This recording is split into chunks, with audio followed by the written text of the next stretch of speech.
Democrats ਨੇ 10 demand ਰੱਖੀਆਂ ਹੈਗੀਆਂ ਵੀ ਆਈਸ ਦੀ ਫੰਡਿੰਗ ਅਸੀਂ ਤਾਂ ਕਰਾਂਗੇ ਜੇ ਤੁਸੀਂ 10 ਡਿਮਾਂਡ ਸਾਡੀਆਂ ਪੂਰੀਆਂ ਕਰਦੇ ਹੈਗੇ ਆ। ਆਪਾਂ ਨੂੰ ਪਤਾ ਹੀ ਆ ਵੀ ਸਿਰਫ 10 ਦਿਨਾਂ ਦਾ ਹੀ ਐਕਸਟੈਂਸ਼ਨ ਹੋਈ ਸੀਗੀ, ਜੋ ਬਿੱਲ ਹੈਗਾ, ਜਿਹਦੇ ਵਿੱਚ ਇਹ ਕੰਡੀਸ਼ਨ ਲਾਈ ਗਈ ਸੀ ਵੀ ਆਈਸ ਵਾਲਿਆਂ ਦੀ ਫੰਡਿੰਗ ਨਹੀਂ ਹੋਣੀ ਹੈਗੀ, ਸਿਰਫ 10 ਦਿਨਾਂ ਵਾਸਤੇ ਆ ਤੇ ਉਹਨਾਂ ਨੂੰ ਨੈਗੋਸ਼ੀਏਟ ਕੀਤਾ ਜਾਊਗਾ। ਜਦੋਂ ਤੋਂ ਹੀ ਅਮਰੀਕਾ ਦੇ ਦੋ ਸਿਟੀਜ਼ਨ ਰੇਨੇ ਗੁੱਡ ਤੇ ਐਲੈਕਸ ਪ੍ਰੈਟੀ, ਉਹਨਾਂ ਦੀ ਫੈਡਰਲ ਏਜੰਟ ਦੇ ਹੱਥੋਂ ਮੌਤ ਹੋਈ ਹੈਗੀ ਆ ਤੇ ਡੈਮੋਕ੍ਰੇਟਸ ਨੇ ਉਹਦਾ ਜਿਹੜਾ ਕਾਫੀ ਜ਼ਿਆਦਾ ਫਾਇਦਾ ਲਿਆ ਹੈਗਾ। ਲੋਕਾਂ ਨੂੰ ਐਜੂਕੇਟ ਕਰਨ ਦੇ ਵਿੱਚ, ਲੋਕਾਂ ਨੂੰ ਪੂਰਾ ਦੱਸਣ ਦੇ ਵਿੱਚ ਵੀ ਕਿਸ ਤਰ੍ਹਾਂ ਜੋ ਆ ਆਈਸ ਵਾਲੇ, ਡਿਪਾਰਟਮੈਂਟ ਆਫ ਹੋਮਲੈਂਡ ਸਿਕਿਉਰਿਟੀ ਵਾਲੇ ਕਰ ਰਹੇ ਹੈਗੇ ਆ। ਸੋ ਜਿਹੜੀਆਂ 10 ਚੀਜ਼ਾਂ ਉਹਨਾਂ ਚੋਂ ਨਹੀਂ ਕਿਹਾ ਵੀ ਟਾਰਗੇਟਡ ਐਨਫੋਰਸਮੈਂਟ ਹੋਣੀ ਚਾਹੀਦੀ ਆ, ਜੁਡੀਸ਼ੀਅਲ ਵਾਰੰਟ ਚਾਹੀਦਾ, ਇਹ ਨਹੀਂ ਵੀ ਤੁਸੀਂ ਜਿਹੜੀ ਮਰਜ਼ੀ ਪ੍ਰਾਪਰਟੀ 'ਚ ਜਾ ਕੇ ਵੜ ਜਾਓ। ਦੂਜਾ ਉਹਨਾਂ ਨੇ ਕਿਹਾ ਵੀ ਨੋ ਮਾਸਕ, ਮਾਸਕ ਨਹੀਂ ਕਿਸੇ ਵੀ ਐਨਫੋਰਸਮੈਂਟ ਏਜੰਟ ਦੇ ਲੱਗਾ ਹੋਣਾ ਚਾਹੀਦਾ।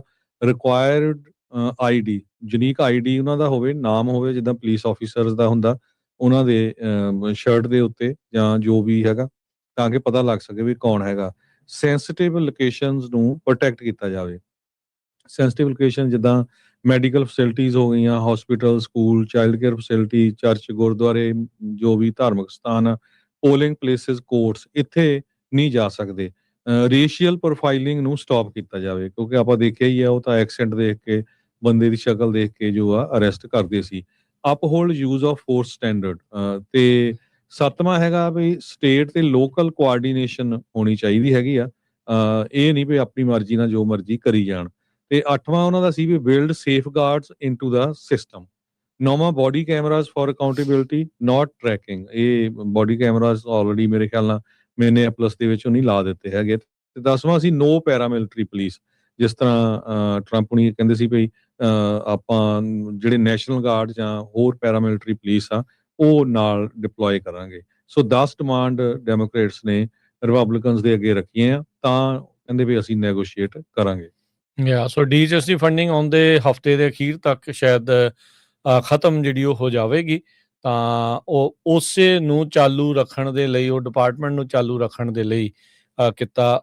ਇਹ ਜਿਹੜੀਆਂ ਮੰਗਾਂ ਇਹਨਾਂ ਨੇ ਰੱਖੀਆਂ, ਦੇਖੋ ਕਿੰਨੀਆਂ ਕੁ ਮੰਨ ਹੁੰਦੀਆਂ, ਕਿੰਨੀਆਂ ਕੁ ਨਹੀਂ, ਜਾਂ ਇਹ ਵਾਲਾ ਮਹਿਕਮਾ ਜਿਹੜਾ ਉਹ ਬੰਦ ਹੋਊਗਾ। ਬਾਕੀਆਂ ਨੂੰ ਤਾਂ ਫਿਸਕਲ ਈਅਰ ਦੇ ਆਰਥਿਕ ਸਾਲ ਦੇ ਅਖੀਰ ਤੱਕ ਚਾਲੂ ਕਰ ਦਿੱਤਾ ਗਿਆ ਆ, ਜਿਸ ਉੱਤੇ ਟਰੰਪ ਹੋਣਾ ਨੇ ਆਲਰੇਡੀ ਸਾਈਨ ਕਰ ਦਿੱਤੇ ਸੀ। ਡੈਮੋਕ੍ਰੇਟਸ ਨੇ 10 ਡਿਮਾਂਡ ਰੱਖੀਆਂ ਹੈਗੀਆਂ ਵੀ ਆਈਸ ਦੀ ਫੰਡਿੰਗ ਅਸੀਂ ਤਾਂ ਕਰਾਂਗੇ ਜੇ ਤੁਸੀਂ 10 ਡਿਮਾਂਡ ਸਾਡੀਆਂ ਪੂਰੀਆਂ ਕਰਦੇ ਹੈਗੇ ਆ। ਆਪਾਂ ਨੂੰ ਪਤਾ ਹੀ ਆ ਵੀ ਸਿਰਫ 10 ਦਿਨਾਂ ਦਾ ਹੀ ਐਕਸਟੈਂਸ਼ਨ ਹੋਈ ਸੀਗੀ, ਜੋ ਬਿੱਲ ਹੈਗਾ, ਜਿਹਦੇ ਵਿੱਚ ਇਹ ਕੰਡੀਸ਼ਨ ਲਾਈ ਗਈ ਸੀ ਵੀ ਆਈਸ ਵਾਲਿਆਂ ਦੀ ਫੰਡਿੰਗ ਨਹੀਂ ਹੋਣੀ ਹੈਗੀ, ਸਿਰਫ 10 ਦਿਨਾਂ ਵਾਸਤੇ ਆ ਤੇ ਉਹਨਾਂ ਨੂੰ ਨੈਗੋਸ਼ੀਏਟ ਕੀਤਾ ਜਾਊਗਾ। ਜਦੋਂ ਤੋਂ ਹੀ ਅਮਰੀਕਾ ਦੇ ਦੋ ਸਿਟੀਜ਼ਨ ਰੇਨੇ ਗੁੱਡ ਤੇ ਐਲੈਕਸ ਪ੍ਰੈਟੀ, ਉਹਨਾਂ ਦੀ ਫੈਡਰਲ ਏਜੰਟ ਦੇ ਹੱਥੋਂ ਮੌਤ ਹੋਈ ਹੈਗੀ ਆ ਤੇ ਡੈਮੋਕ੍ਰੇਟਸ ਨੇ ਉਹਦਾ ਜਿਹੜਾ ਕਾਫੀ ਜ਼ਿਆਦਾ ਫਾਇਦਾ ਲਿਆ ਹੈਗਾ।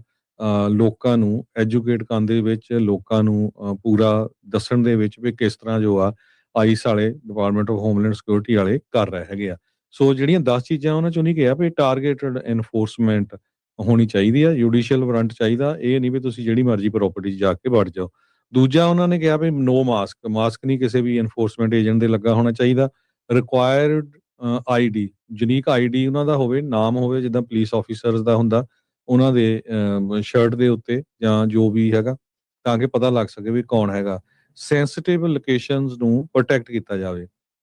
ਸੈਂਸਿਟਿਵ ਲੋਕੇਸ਼ਨ ਜਿੱਦਾਂ ਮੈਡੀਕਲ ਫੈਸਿਲਿਟੀਜ਼ ਹੋ ਗਈਆਂ, hospital, school, child care facility, church, ਗੁਰਦੁਆਰੇ, ਜੋ ਵੀ ਧਾਰਮਿਕ ਸਥਾਨ ਆ, ਪੋਲਿੰਗ ਪਲੇਸਿਸ, ਕੋਰਟਸ, ਇੱਥੇ ਨਹੀਂ ਜਾ ਸਕਦੇ।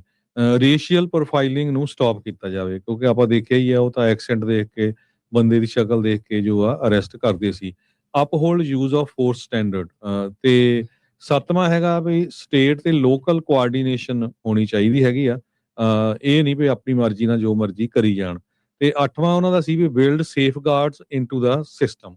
9ਵਾਂ body cameras for accountability not tracking, ਇਹ ਬੋਡੀ ਕੈਮਰਾਜ਼ ਆਲਰੇਡੀ ਮੇਰੇ ਖਿਆਲ ਨਾਲ ਮਿਨੀਐਪਲਸ ਦੇ ਵਿੱਚ ਉਹਨੀ ਲਾ ਦਿੱਤੇ ਹੈਗੇ। ਤੇ 10ਵਾਂ ਸੀ ਨੋ ਪੈਰਾਮਿਲਟਰੀ ਪੁਲਿਸ, ਜਿਸ ਤਰ੍ਹਾਂ ਟਰੰਪ ਹੁਣੀ ਕਹਿੰਦੇ ਸੀ ਵੀ ਆਪਾਂ ਜਿਹੜੇ ਨੈਸ਼ਨਲ ਗਾਰਡ ਜਾਂ ਹੋਰ ਪੈਰਾਮਿਲਟਰੀ ਪੁਲਿਸ ਆ ਉਹ ਨਾਲ ਡਿਪਲੋਏ ਕਰਾਂਗੇ। ਸੋ 10 ਡਿਮਾਂਡ ਡੈਮੋਕ੍ਰੇਟਸ ਨੇ ਰਿਪਬਲਿਕਨਸ ਦੇ ਅੱਗੇ ਰੱਖੀਆਂ ਆ, ਤਾਂ ਕਹਿੰਦੇ ਵੀ ਅਸੀਂ ਨੈਗੋਸ਼ੀਏਟ ਕਰਾਂਗੇ। ਸੋ ਡੀਐਚਐਸ ਦੀ ਫੰਡਿੰਗ ਆਉਂਦੇ ਹਫਤੇ ਦੇ ਅਖੀਰ ਤੱਕ ਸ਼ਾਇਦ ਖਤਮ ਜਿਹੜੀ ਉਹ ਹੋ ਜਾਵੇਗੀ, ਤਾਂ ਉਹ ਉਸੇ ਨੂੰ ਚਾਲੂ ਰੱਖਣ ਦੇ ਲਈ, ਉਹ ਡਿਪਾਰਟਮੈਂਟ ਨੂੰ ਚਾਲੂ ਰੱਖਣ ਦੇ ਲਈ ਇਹ ਜਿਹੜੀਆਂ ਮੰਗਾਂ ਇਹਨਾਂ ਨੇ ਰੱਖੀਆਂ, ਦੇਖੋ ਕਿੰਨੀਆਂ ਕੁ ਮੰਨ ਹੁੰਦੀਆਂ, ਕਿੰਨੀਆਂ ਕੁ ਨਹੀਂ, ਜਾਂ ਇਹ ਵਾਲਾ ਮਹਿਕਮਾ ਜਿਹੜਾ ਉਹ ਬੰਦ ਹੋਊਗਾ। ਬਾਕੀਆਂ ਨੂੰ ਤਾਂ ਫਿਸਕਲ ਈਅਰ ਦੇ ਆਰਥਿਕ ਸਾਲ ਦੇ ਅਖੀਰ ਤੱਕ ਚਾਲੂ ਕਰ ਦਿੱਤਾ ਗਿਆ ਆ, ਜਿਸ ਉੱਤੇ ਟਰੰਪ ਹੋਣਾ ਨੇ ਆਲਰੇਡੀ ਸਾਈਨ ਕਰ ਦਿੱਤੇ ਸੀ।